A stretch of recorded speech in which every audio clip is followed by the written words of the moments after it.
Y estamos juntos una vez más para poder abrir la palabra de Dios. Y hoy con un tema súper importante.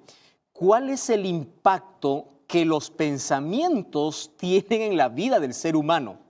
Si nosotros abrimos la palabra de Dios, vamos a encontrar allí en el libro de Proverbios capítulo 23, versículo 7, y allí dice, tal es el pensamiento del hombre, tal es él.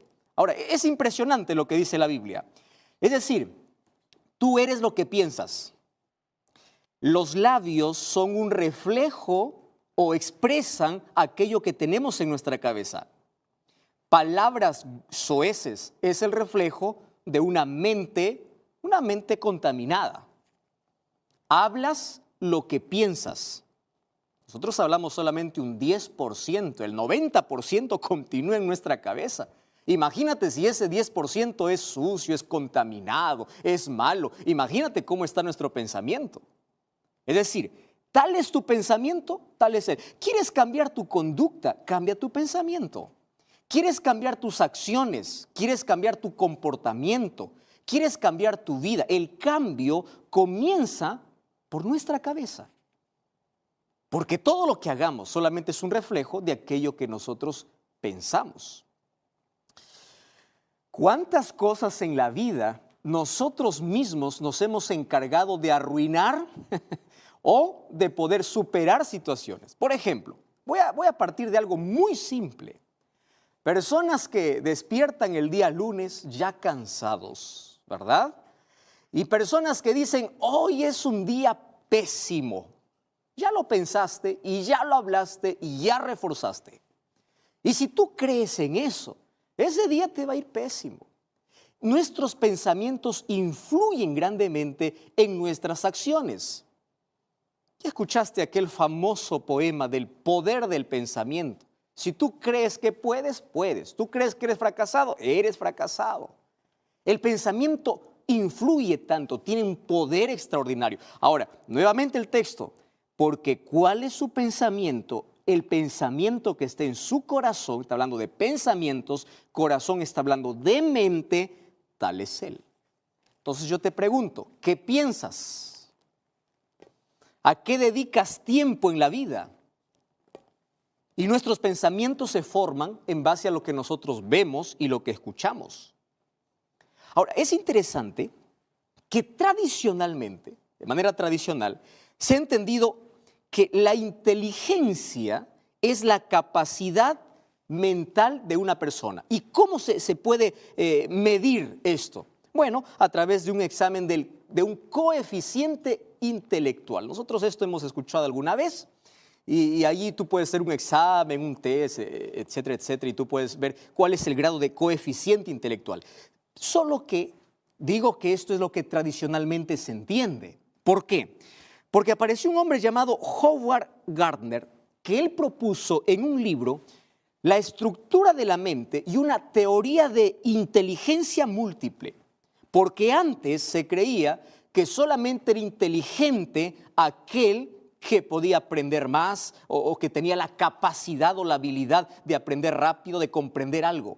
Entonces, aquel que le demoraba, que le costaba un poco, decía, no, él no es inteligente. Sin embargo, allí tras ese estudio y ese libro de estructuras de la mente, él dijo así, todos somos inteligentes, solo que en diferentes aspectos. Entonces, no se trataba solamente de una habilidad, que era la habilidad lógica con el cual se medía el coeficiente intelectual, sino también, ahora dice, nosotros somos inteligentes, pero cada uno en una habilidad distinta. Y allí nosotros conocemos las famosas 8 categorías de inteligencia, ¿no? Para repasar, por ejemplo, él dijo, algunos tienen la inteligencia naturalista, aquellos que le gusta todo lo relacionado con la naturaleza. Otros tienen la inteligencia musical, no todos lo tienen. Les gusta cantar, les gusta tocar un instrumento. Otros tienen la inteligencia lógico-matemático. Otros la inteligencia interpersonal, la capacidad de relacionarse fácilmente con las personas. O la inteligencia corporal kinestésica, aquellos que hacen malabares allí con su cuerpo, ¿verdad? O la inteligencia lingüística o la intrapersonal, una inteligencia interior. Pero hay una inteligencia interesante que lo llama la inteligencia espacial o existencial. Y esto tiene relación con la moral de la persona. No he venido a hablar de los diferentes tipos de inteligencias. Hablamos de mente, del poder de la mente, y eso tiene que ver con la inteligencia que nosotros tengamos. Sin embargo, en el año de 1995 apareció otro psicólogo, periodista también él, llamado Daniel Goleman. Y él lanzó un libro que fue bestseller, es decir, el más vendido. Y allí apareció con una novedad, al cual él llamaba inteligencia emocional. ¡Wow! Y esto sí que es extraordinario. Entonces, ¿qué cosa es la inteligencia emocional? La inteligencia emocional es la capacidad, escúchame bien, para identificar, para evaluar y para controlar nuestras emociones. ¡Qué inteligencia!, ¿verdad? La capacidad que tienes para identificar, para evaluar y para controlar tus emociones. Ahora, en ese libro destacaba por lo menos algunos aspectos distintivos de esta inteligencia. Me encanta. Conocer la mente del ser humano es tan profunda que ahora hay una ciencia o hay una carrera que se dedica a estudiar el comportamiento de las personas. Ahora, aquí él dijo, existen 5 aspectos distintivos cuando hablamos de inteligencia emocional. Una de ellas es, tenemos que aprender a conocer nuestras emociones. Número 2, tenemos que aprender a manejar nuestras emociones, a reconocer las emociones de los demás, a manejar nuestras relaciones con los otros y a automotivarnos solos para alcanzar nuestras metas. Que no necesitemos que alguien siempre esté allí empujando, motivando. No, nosotros tenemos la capacidad para motivarnos. Ahora, fíjate qué interesante, que esta es la inteligencia que hoy el mundo está buscando. Pastor, ¿eso qué relación tiene con la Biblia? Mucho, ahora te voy a mostrar. Mira, cuando tú sales de la universidad, es posible que tú hayas sido un brillante alumno o ahora estés en un puesto de trabajo, has ascendido, porque tienes un buen coeficiente intelectual. ¿Qué estoy diciendo? Eres inteligente o eres hábil para poder aprender, para poder con facilidad allí reconocer ciertas cosas o tiene la facilidad de poder aprender situaciones o cosas que tienen que ver con tu trabajo. Eso está bien. Tú puedes ser brillante en matemática, en historia, en lengua, en lo que tú quieras. ¿Está bien? Correcto. Sin embargo, el coeficiente intelectual te ayudará a conseguir trabajo porque eres brillante. Pero quien te ayudará a mantenerte en el trabajo no es tu coeficiente intelectual, sino es tu coeficiente emocional. Esto tiene que ver con relaciones. Hoy, las empresas, más que personas brillantes en conocimiento, buscan personas que sepan relacionarse, personas que sepan controlar sus emociones, personas que tengan ese tipo de madurez para poder enfrentar los problemas y los desafíos que la empresa les presenta. Eso es lo que se conoce hoy como coeficiente emocional. Y sabes una cosa, nuestro coeficiente emocional es aquello que nosotros alimentamos todos los días y esto tiene que ver con todo lo que nosotros vemos o escuchamos. Por ejemplo, mira, se hizo un estudio que mientras más miramos programas de entretenimiento que no nos ayudan a nuestro desarrollo personal, nuestra creatividad baja y nuestro rendimiento académico también. Es por eso que de allí muchos se preocupan y dicen, pero ¿por qué? ¿Qué pasó con mi hijo, verdad? Bajó en su rendimiento académico. ¿Qué cosa está mirando? ¿Cómo está alimentando su mente? Y tú sabes que esto es un principio bíblico. Si tú vas al libro de 2 de Corintios capítulo 3, versículo 18, el apóstol Pablo dice que nosotros somos aquello que vemos. Es por eso que en 2 de Corintios 3, 18 nos insta a contemplar a Cristo Y mientras más contemplemos a Cristo a través de la palabra de Dios, a través de la comunión con Él, nosotros nos pareceremos a Él, porque finalmente, con aquello que alimentamos nuestra mente, es la manera como nosotros vamos a reaccionar y enfrentar en la vida. Hablar del poder de la mente es impresionante. Pero ahora voy al punto principal. ¿Tú sabías que nuestras creencias moldean nuestras emociones? Wow, aquí estoy hablando de otro aspecto importantísimo, ¿verdad? Aquello que crees puede determinar la manera como enfrentas las circunstancias de la vida. Yo encuentro en la Biblia una historia impresionante.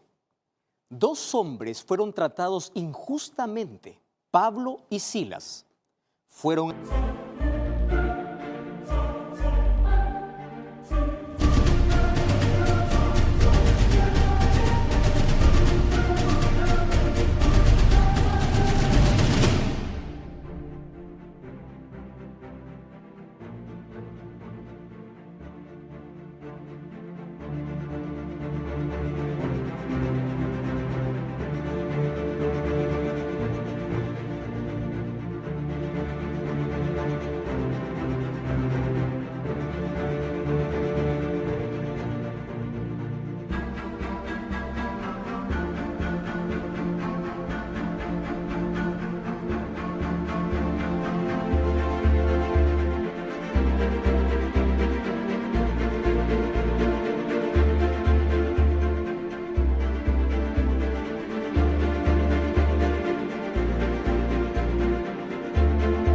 azotados, fueron llevados a la cárcel, colocados sus pies en cepo, ellos no podían moverse, y ellos, en lugar de lamentar la injusticia, en lugar de maldecir a la gente que le trataba así, ellos empezaron a alabar a Dios.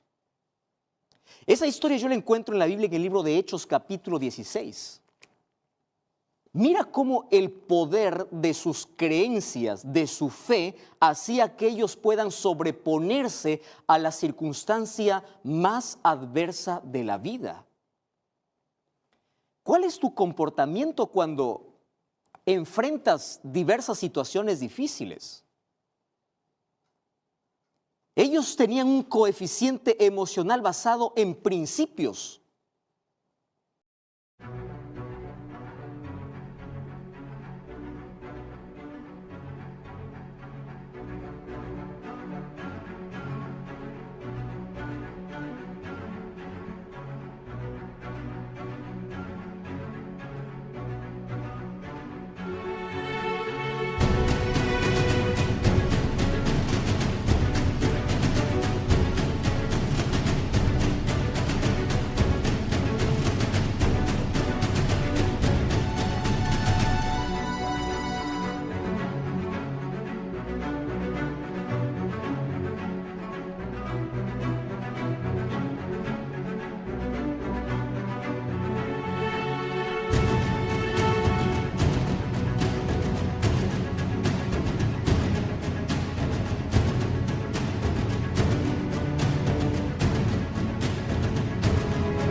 Y ellos controlaban sus emociones porque sus principios estaban en la palabra de Dios. Su esperanza y su fe se sobreponía al dolor.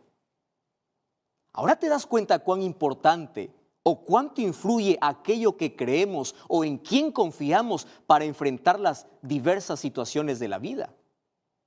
En la Biblia yo encuentro por lo menos 3 ejemplos de 3 personajes que me ayudan a ver cómo funciona el poder de nuestro pensamiento. Por ejemplo, y cómo nuestras creencias o nuestros principios determinan la manera como nosotros pensamos y enfrentamos la vida. Encuentro, por ejemplo, a un rey Saúl. Este rey Saúl tenía una distorsión cognitiva de exageración y minimización. ¿Qué significa eso? Exageraba lo que no era importante y minimizaba aquello que sí era importante. Cuando habló con el profeta Samuel, él minimizó su pecado, dijo, lo que yo hice es tan pequeño. Y aquello que era insignificante y no valía la pena, él lo engrandecía. Hay muchas personas que minimizan aquello que no es importante y descuidan aquello que sí es importante. Encuentro otra historia allí en la Biblia de Salomón, y él tenía el racionamiento emocional. ¿Qué significa eso? Una distorsión también de nuestros pensamientos. Racionamiento emocional significa algo como alguien que dice, yo me siento fracasado y soy fracasado. Vive como fracasado porque así se siente. O aquel que piensa así, yo estoy por encima del mundo, por lo tanto soy invencible y hago lo que quiero. Cuando tú vas al libro de Eclesiastés, capítulo 2, versículo 1 en adelante, él dice, yo dije en mi corazón, yo ahora probaré todo lo que me plazca en la vida. Y tú empiezas a ver, en los 10 primeros versículos, dice que él no se privó de nada. Tenía riquezas, tenía poder, tenía mujeres, tenía todo. Porque él se creía el más importante. Y como tenía dinero, trataba de satisfacer todo lo que él quería. Sin embargo, el versículo 17 dice, aborrecí la vida, porque la obra que se hace debajo del sol es fastidiosa. En otras palabras, por más que traté de dar gusto a mi mente, a mi racionamiento lógico, yo terminé con una vida vacía. Y hay tantas personas hoy, ¿verdad?, que buscan allí aquellas emociones pasajeras. Y hay emociones que hacen que nuestro cerebro pueda tener picos de dopamina, donde hay alegría, hay euforia, mientras dura. Termina la fiesta, termina el alcohol, termina la cajetilla de cigarrillo, tienes que probar más y necesitas ir un poco más allá para poder tener nuevamente esa alegría, y eso te lleva a una esclavitud, pero finalmente a un vacío. Y eso sucedió con Salomón. ¿Cuáles son tus principios? Aquel que dice, la vida es corta y hay que disfrutarla, entonces vivirá la vida en base a sus creencias. Pero aquel que dice, yo tengo que cambiar mi mente, mis pensamientos, Dios tiene una promesa especial, porque no solamente está pensando en esta corta vida, sino también en la eternidad. Y es por eso que Romanos capítulo 12, versículo 1 y 2 dice, sino que renovaos vuestra mente. Dios quiere cambiar tus pensamientos, y para cambiar tus pensamientos tú tienes que establecer tus valores y principios en la palabra de Dios. ¿De qué manera yo puedo reemplazar un pensamiento negativo con otro positivo? ¿Y sabes cuál es la mejor manera? El libro de Colosenses capítulo 3, versículo 2 dice, poned la mira en las cosas de arriba. En otras palabras, estás pasando por un momento difícil en la vida. Estás pasando por una tragedia en la vida. Estás pasando por los sinsabores de la vida. Cambia tu manera de ver. ¿Cómo cambias? Reemplazando el dolor por la esperanza. Y empieza a mirar al cielo. Empieza a mirar con fe, con esperanza.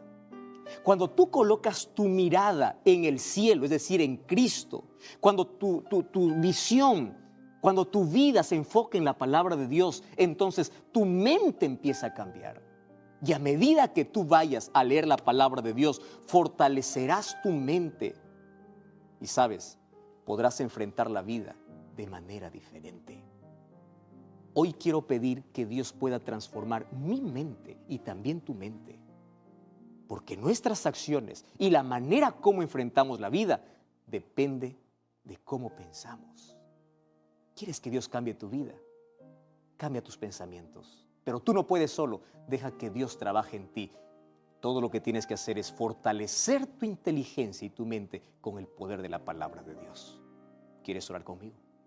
Querido Dios, gracias porque hoy hay tantas personas que toman esta decisión. Porque ellos quieren un cambio en su vida. Quieren que sus acciones, su comportamiento, conducta sea diferente. Mas no podemos si nuestra mente continúa siendo la misma. Queremos que renueves nuestra mente. Queremos que tu palabra limpie nuestra mente. Y a partir de hoy queremos fortalecer nuestros pensamientos porque nuestras creencias y valores van a estar basados solamente en tu palabra. Toma nuestra vida, entregamos nuestra mente para ser transformada por ti. En el nombre de Jesús. Amén.